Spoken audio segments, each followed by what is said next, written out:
12 पुत्र थे, पर वो अपने पुत्र यूसुफ को सबसे ज्यादा प्रेम करता था। उसने यूसुफ को एक विशेष चमकीले रंग का अंगरखा दिया। यूसुफ के भाई उससे ईर्ष्या करते थे। उन्होंने उससे नफरत की।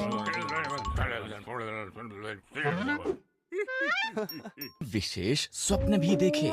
मेरे स्वप्न में हम खेत में पूले बांध रहे थे, उसने कहा, और तुम्हारे पूलों ने मेरे पूले को दंडवत किया। यूसुफ के भाइयों ने उससे और भी ज्यादा नफरत की। एक और स्वप्न देखा। सूर्य, चंद्रमा और 11 तारे मुझे दंडवत कर रहे थे। उसके पिता और उसके भाई कुड़कुड़ाए। क्या तू ये कह रहा है कि तू हम पर राज्य करेगा? यूसुफ के भाई खेतों में उनके भेड़ों की निगरानी कर रहे थे। उन्होंने उसे उनकी तरफ आते हुए देखा। उन्होंने उसे मार देने और उसके सपनों का अंत करने की योजना बनाई। को मार देना गलत होगा, रूबेन ने कहा। आओ, हम उसे खाली गड्ढे में डाल देते हैं। इसलिए उन्होंने यूसुफ का विशेष अंगरखा फाड़ दिया और उसे गड्ढे में फेंक दिया।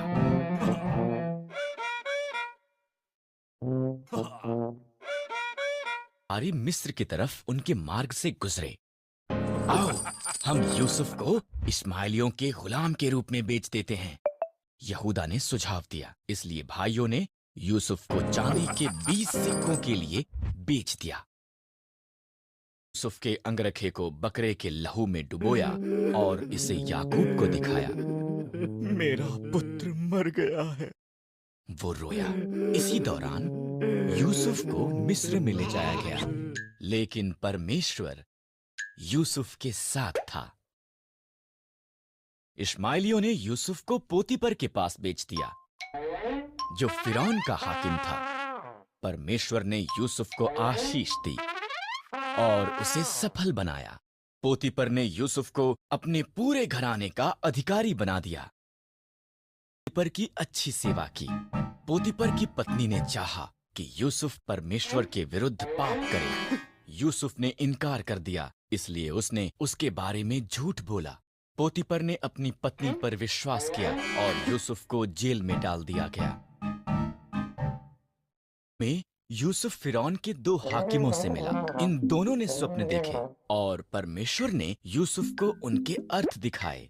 यूसुफ की व्याख्या सच्ची हुई। पिलाने हार को आजादी मिली, पर पकाने हार को फांसी दी गई। उस साल बाद फिरौन ने व्याकुल कर देने वाले 2 स्वप्न देखे।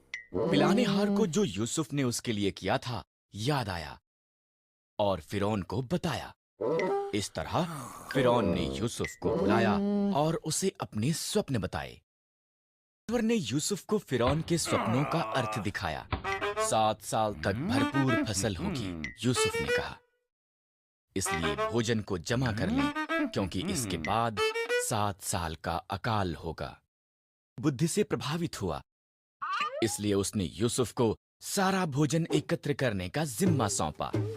फिरौन को छोड़ मिस्र में कोई भी यूसुफ से ज्यादा शक्तिशाली नहीं था।